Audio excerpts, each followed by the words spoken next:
warahmatullahi wabarakatuh.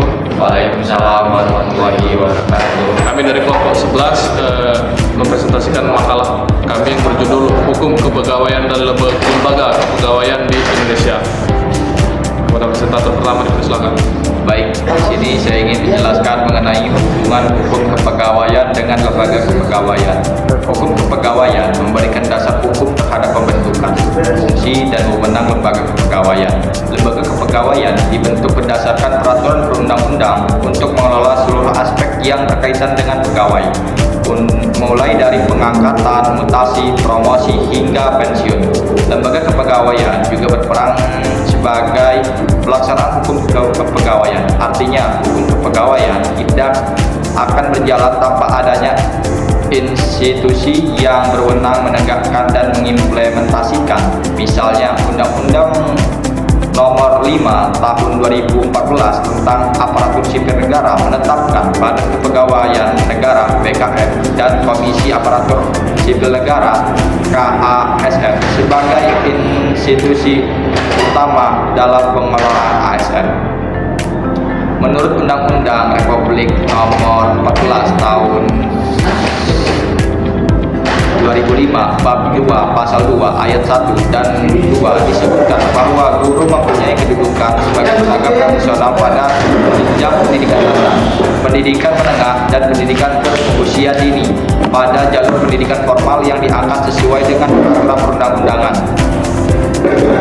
Dilihat dari kedudukan, seorang guru merupakan makhluk Tuhan, makhluk sosial, dan makhluk individu. Sebagai makhluk Tuhan, seorang guru harus beriman dan beramal.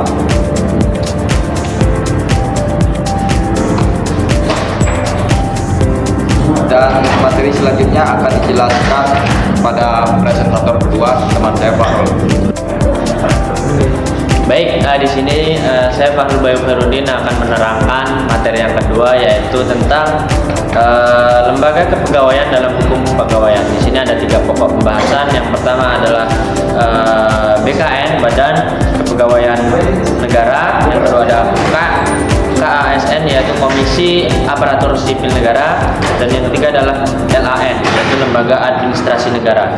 Jadi ketiga lembaga ini yaitu mengakomodasi bahwasanya pegawai-pegawai yang terlibat dalam lembaga-lembaga ini. Jadi di dalam BKN yaitu merupakan lembaga pemerintah non kementerian yang mana bertugas menyelenggarakan manajemen kepegawaian ASN.